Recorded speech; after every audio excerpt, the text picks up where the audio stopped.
this is the opportunity for us to record an amazing new show. I am so excited, literally excited, fully fired up, jacked up. All the geekiness is here today. And I'm lucky, super lucky that Lauren Esser is here with me. Lauren, thank you for joining me. Thank you for doing this with me.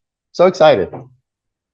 For having me on. I'm really excited to chat with you about this.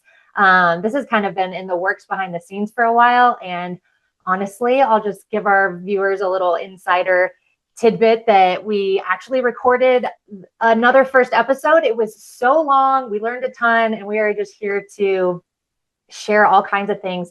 Collabs are everywhere right now. And so I can't wait to just dive right into collab connection and talk about how we can use all these strategic tools to grow people's business and grow the relevance of the promo and marketing industry that we're in. Yes, thank you. And it wouldn't work without you. So you are the star of the show. Let's be real. Let's just cut right to it. Okay. There is no getting around that. Own it, deal with it. Lauren, this is why this is going to be so much fun. So I love collabs. I love collaborations. I created this word that I kind of borrowed and stole from Levi's and Disney, and you don't know this, and I'm throwing this curveball at you right here, right now, live, which is collaboratory. Levi's created this thing called a collaboratory, and I pulled out some old notes, and a friend of mine reminded that on my drive to Long Beach yesterday. So that was meant to be. We had to include this, and that's what we're doing right now. This is our collaboratory. Okay, that's our new word for this. There you go. So I'm excited because we're going to talk about merch, but this really isn't a merch story if you think about it, right, Lauren? This is more about a decision story. We've been doing a lot of talking and a lot of back and forth about the same brand having two strategies and both work. So set us up for that. What are we going to talk about? What's next? Yes. So after all the different brand collabs that we kind of visited and thought about for this show, one really stuck out. And do you want to pull up the little graphics yes, for this? I do. So we have right in my backyard in Golden, Colorado is Coors. Everyone is familiar with the brand Coors Brewery. And they, at the same time, launched two very unique collaborations with other companies, one with Wrangler, one with Brixton. They both work in very unique ways. So we can kind of jump right into like, what is going on here? What was the purpose of this? How can we bring it back to promo? Because I'll just say, for me, as someone in sales and promo, and I have a marketing degree, the game is constantly evolving. And just being back from PPAI, there's so much energy around like marketing and being seen as more of a true brand consultant and a brand partner with our customers and thinking more strategically for them, so that we can help them grow their business and then we all together win. So if we can draw inspiration from these really epic collabs that are happening in mainstream marketing and then bring back and learn from them, and how can we apply that to our own promo business? So well said. Yeah, it was really, really interesting to me to see these things happening at the same time. It was fun for us as we were kind of grabbing this data and this information and sharing back and forth via Instagram and email, that I was like, wait a minute. Okay, there's a lot going on. They're very similar, but they're very different. And really, they're different segments, different audiences. And I learned a lot through that. I learned a lot about like, why would they do this? And when you first looked at these two collabs, I don't know about you, Lauren, but when I did side by side, I recognized, wait, okay, this works. What they're doing is they're framing two different positions. And I love the fact that you are going to be very instrumental and helpful in breaking that down and saying, like, here's how this applies in our print, promo, and apparel worlds. Obviously, like you said, we just got back from the Promotional Products Association International PPAI show in Las Vegas. Was epic this year, right? Was it a buzz? Was it amazing? Phenomenal. There's such a great energy and so many cool new things happening that people, I think, are really leaning into thinking beyond just showing the customer's product. Like we really are wanting to change that and elevate our industry as a whole, that like we are a true marketing channel for our clients, and we're here to strategize and research and be an extension of their team to help them grow and do better. So smart. And so for those who are listening only, and there will be a few, we did share some slides of some of the amazing graphics of Coors and Wrangler, as well as Coors with Brixton. So you won't see those, but we're going to discuss them now. And really what I think we're going to do well is we're going to reinforce some of the strategy, You're going to help with some of the alignment and the why. But what I wanted to also kind of kick this off with is to say, you know, this was my takeaway, or this was my aha moment. The collab isn't trying to change Coors or who Coors is. It's reinforcing it in both lanes with Wrangler and with Brixton. And so maybe you could help explain this to me, Lauren. Maybe you could help explain to our listeners, our viewers, whoever, our parents, our friends. Um, is this collab about creativity or is it about reinforcement? What do you think there? What is your takeaway? Yeah. So I see them both. And when you look at them visually and emotionally, you can still tell that Coors is on brand in both cases. So starting with Coors and Wrangler, that's such a natural alignment. They both share that same brand DNA that's like rooted Mm-hmm. in heritage, rugged, Americana vibes. And so pairing those is just deepening that trust and loyalty and ownership over their branding. Yeah. And then separately, then you have Coors and Brixton, and it's like, oh my gosh, how does that, like, that's a totally fresh lane for them and a new, younger, more like streetwear, lifestyle, fashion forward audience for them. So Yes. to me, I remember growing up in the 80s and 90s, and my dad would order a Coors sometimes when we went out to dinner. And so now it feels like, okay, Coors is thinking, we're not just your dad or your grandpa's beer brand. We're still fresh and young and hip and cool. So they're really leaning into that like, okay, we're designing this in such a way that we're staying true to our brand feel and who we Right. truly are, but Right. at the same time, leaning into a younger audience. Yeah, and they had to have some strategy at the highest levels there because they knew what they were doing and they were doing both in very similar time periods. And so if you were in that skateboard, ski, surf, kind of the racing, very much BMX, very much motorcycle, motocross, all of those kind of counterculture, younger. I mean, not that you're, but it is. It's a little younger vibe, a little hipper vibe. That's okay, and that's great. And they're introducing, maybe they're not reinventing, but they're introducing, and I think they're taking a risk. And I loved that. I love the fact that I think Brixton probably got more mojo out of it than Coors did. Mm-hmm. And I think on the other side, I don't know about you, but the Coors with Wrangler felt just like home. Like you used the word heritage, and I was like, oh, all the nostalgia, all the feels. Yeah, it's so interesting, and I learned so much from kind of watching how they did it. And I picked up on this the first time we talked, which was with Wrangler, it was Coors, and with Brixton, it was Coors Light. And there had to be some reasoning behind that. I don't know what that reasoning is, but it gave them the extension to kind of tell both stories to different segments in different ways. So I Mm-hmm. loved it. Obviously, I'm a fan, but I agree. And I think that's really interesting that you called out the fact that one was with Coors and one's with Coors Light. It's probably something to do with the amount of research that had gone into those collabs is yeah, probably unbelievable. But the Coors Light, I could just see that younger audience that they're fitting in with, totally. they're more conscious about that, right? They're probably the types of drinks and their lifestyle and all of that. So it makes sense. And so then when we think about it in promo, I know a huge word for this year is intentionality, Mm, or things things with purpose and meaning and right. that are more memorable. And so we're seeing that show up in promo and in the merch and marketing world, that Yeah. all the things that, like, we're at the big expo this year, is about on-site activations and having people be part of the experience and feel something and create memories. And we're not just selling product. Like, we're not just, hey, here's another giveaway. Right. We're Ah, so really well said. thinking so much more thoughtfully and intentionally and doing research. So us as brand strategists and brand consultants with our clients, we need to be going to them and showing them the research and really asking them more about their goals on their campaigns and sharing suggestions on how they can either collab with the right, Hmm. manufacturer, whether it's Hmm. Patagonia or another partner for them, or doing an on-site experience for people. Like, we're the ones that really have to go and be that extension of their team and seen as the leader so that they can grow their business. Yeah, you said it so well. It's a great encapsulation of that. You're right. The intentionality of it, the purpose of it. Love those keywords. The things that reminded me too, as I was looking at these slides again for the first time, second time, third time, 10th time, whatever.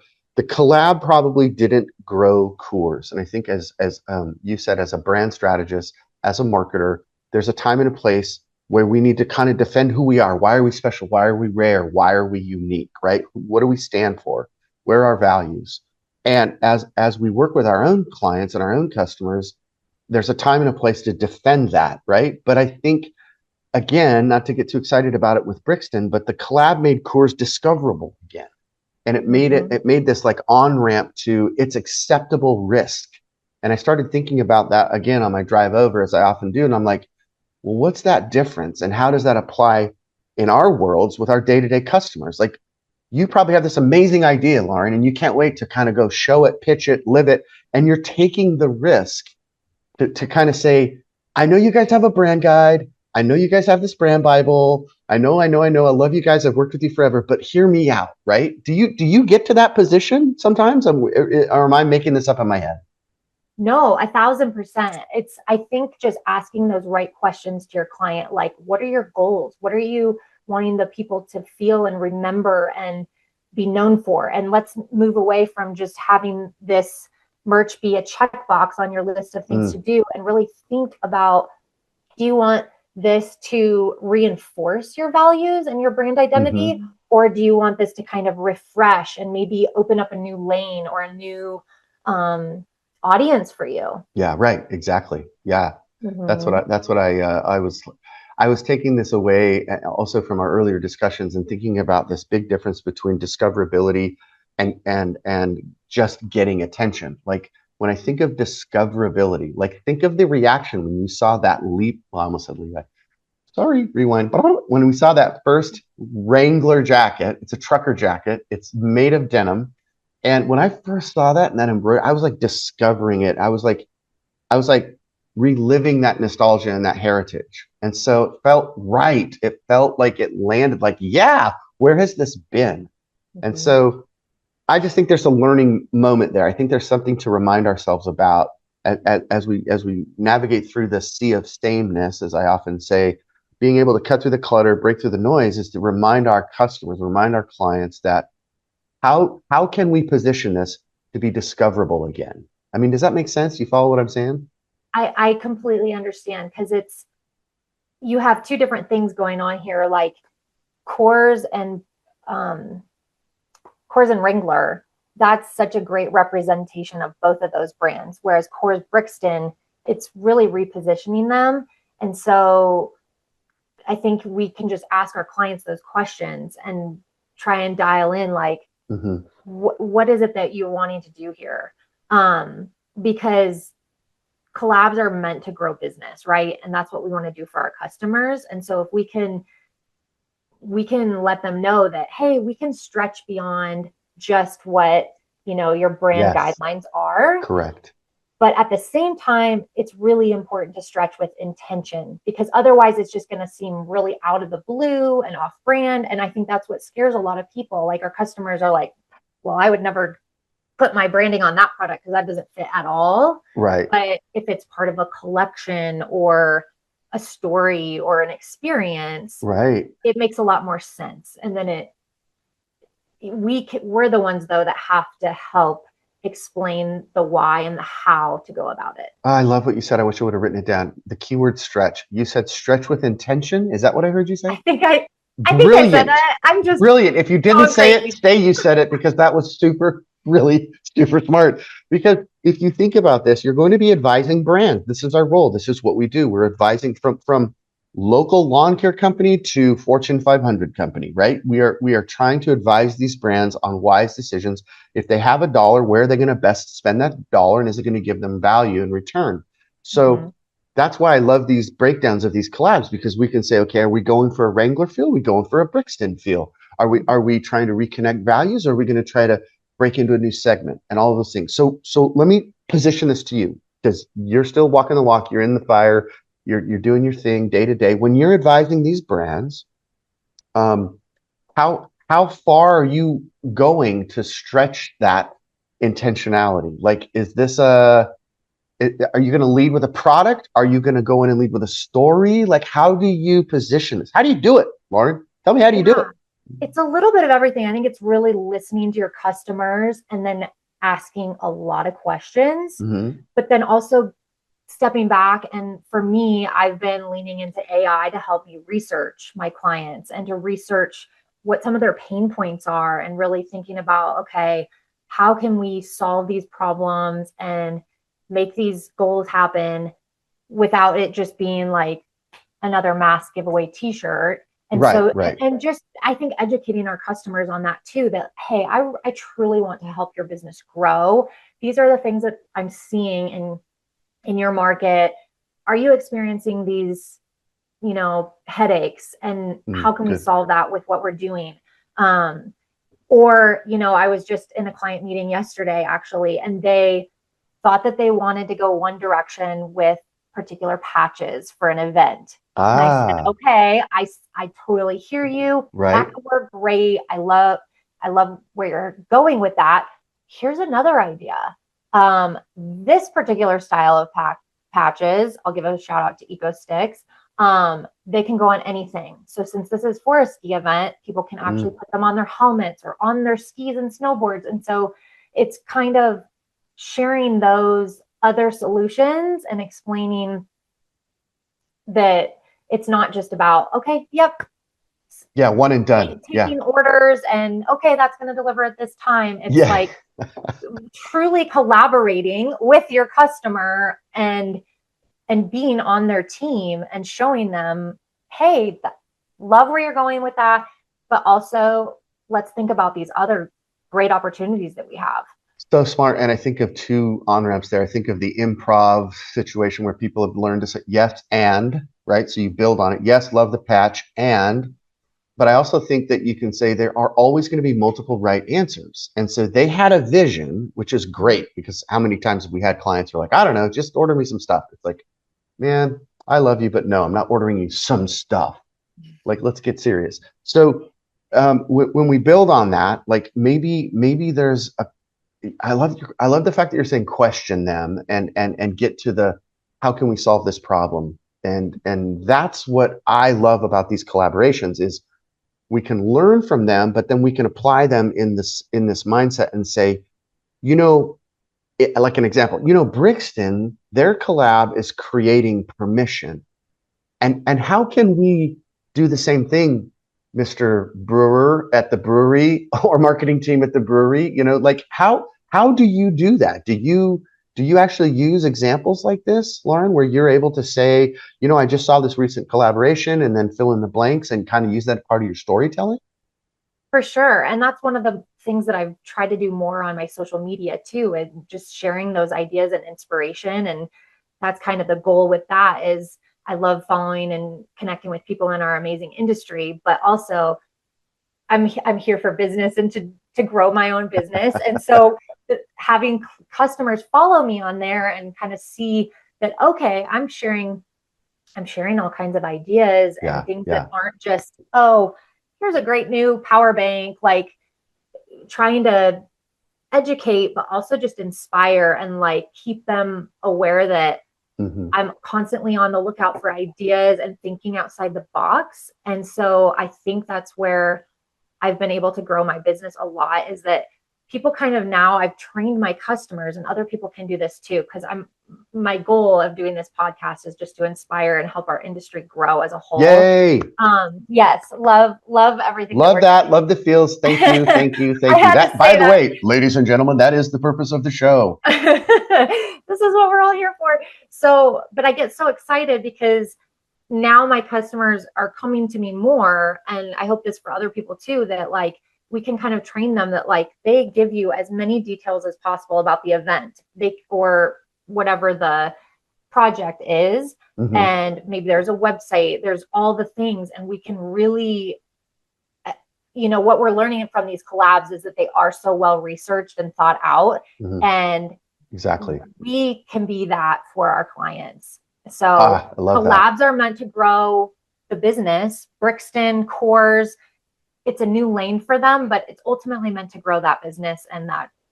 So what are some of the positives? You just started that, and that's what got me onto this idea, this track of this question. Well, the positives of great collabs and how we apply them.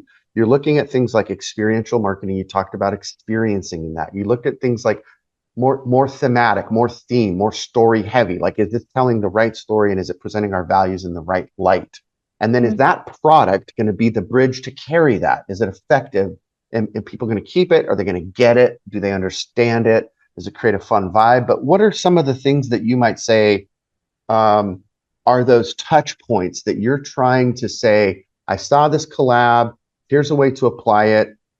Are you talking about like just like simple like marketing goals? Like I go to the trade show and you're going to get more leads. Like help me tie it to a specific benefit if you can. I know I'm putting you on the spot, but I Sure. think you can do this. Yeah. What I would say is that if we're wanting to talk just about collabs, we can we can talk about how they each have a specific business outcome. So that's the big takeaway for promo is that the great collabs, they're not just creative, but they actually sell. They are literally strategic tools designed to grow business, grow market relevance, strengthen loyalty, strengthen brand affinity, and then connect with your audience in a really real way with emotion. And so that's all the things that we're doing, right? So we are Stop, trying. stop, and rewind and listen to what Lauren just said. That was magic. That was perfect. That was I gold. just Oh my went off. God. I just went off a little bit. No, you crushed that. That was the perfect answer. I can't wait for people to hear that because it's the opposite of this gimmicky, latest marketing fad. It's like the opposite of that. You went strategic, you had business reasons, business purposes, ROI. Yes, Brilliant. I'm so yes. glad you hit that. It's all about truly growing the business, honestly, making more money, winning bigger clients, raising your credibility, all the things, right? So Hmm. there has to be tying it to a business outcome.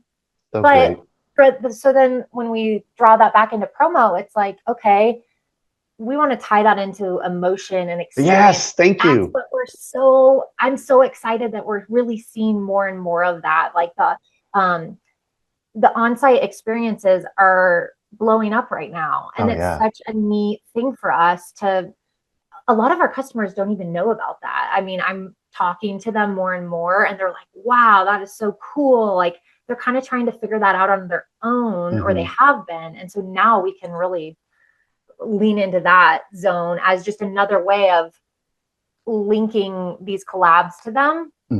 Hmm. Mm. No, and that's so. Oh, there's so many that we could talk for everyone. I know we can't because we've got to wrap this up. But people have been contacting me a lot in the last 6 months. At the end of 2025, a lot. I mean, a lot of once a week. Jay, what do you think about this? How should I do this installation? How should I do this activation? How should we do print on demand? Can we print on demand? Can we print on site? Should we do a heat press? Should we do a screen print? Should we do embroidery? I'm all like, yes, all of those questions, yes. However, you do have to remember it is like running a collab. It is like saying, we're not here to sell stuff. We're here to move the needle with feeling, with emotion, so that the strategy sticks and that the advertising value, that marketing really lands, and somebody at some point says, yes, take my money. Like, yes, I want that jacket. Yes, I want this service. Yes, I need more help with whatever that software that's being sold. And so I get into that excitement phase about the patches and about the making and about the collaborating. But so glad that you're here to help us tie this up and say, and don't forget, kids, there's a real business purpose here. And it's about controlling the narrative. It's about telling the right story to the right people. And it's about Mhm. converting those people to first buyers and then advocates and then hopefully like lifelong clients. But don't get Yeah. carried away. No, you said that perfectly.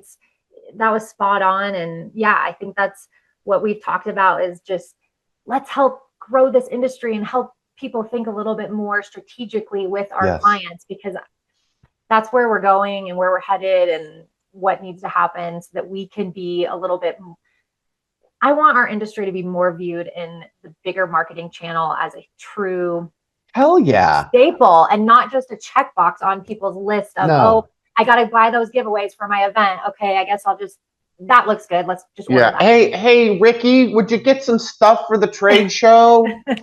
Like, Yeah. right? We've all So, been there, but thank you for elevating that game. And I really do hope in some weird, twisted way, thank God you're here because I think it'll happen. And the odds are way, way more likely to add value to this, but to convert, to land, to take these little lessons that we're presenting and say, oh, you know what? I think I could do this. It's kind of like the J factor. Jay could do this. Anybody could do this.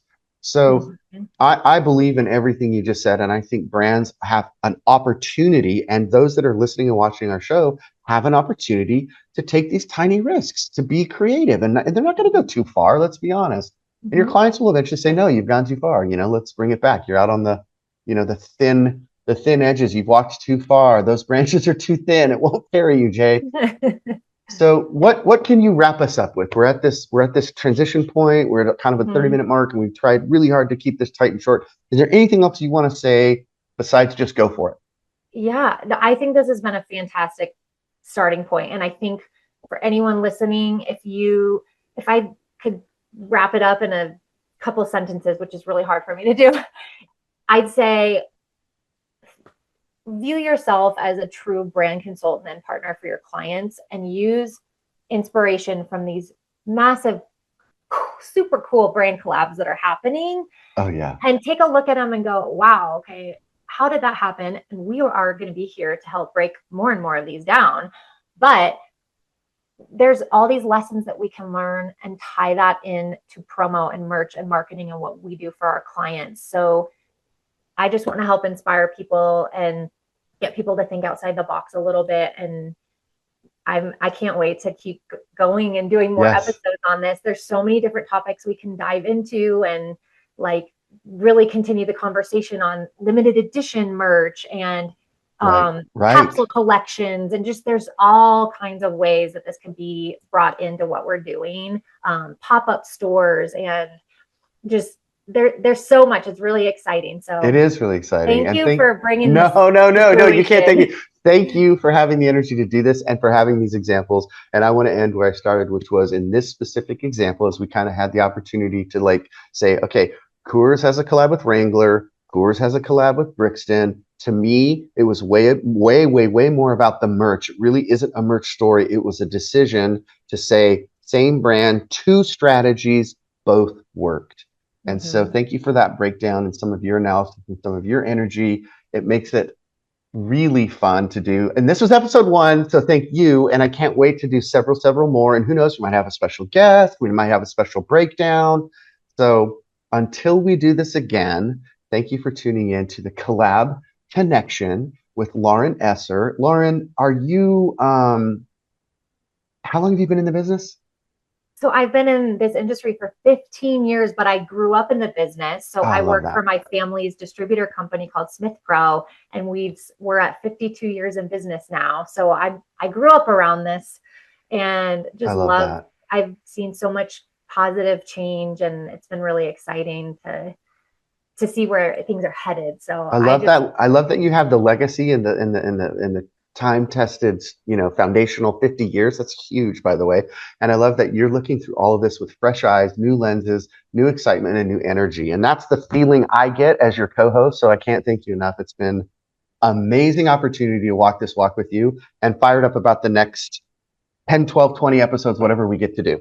Me too. I'm excited to learn from you. You have such a different perspective and experience from me. So thank you for having me as part of this. And I can't wait to keep going and see who we have on for our guests. And if anyone has any suggestions, maybe you have an idea of or thoughts on things, please share.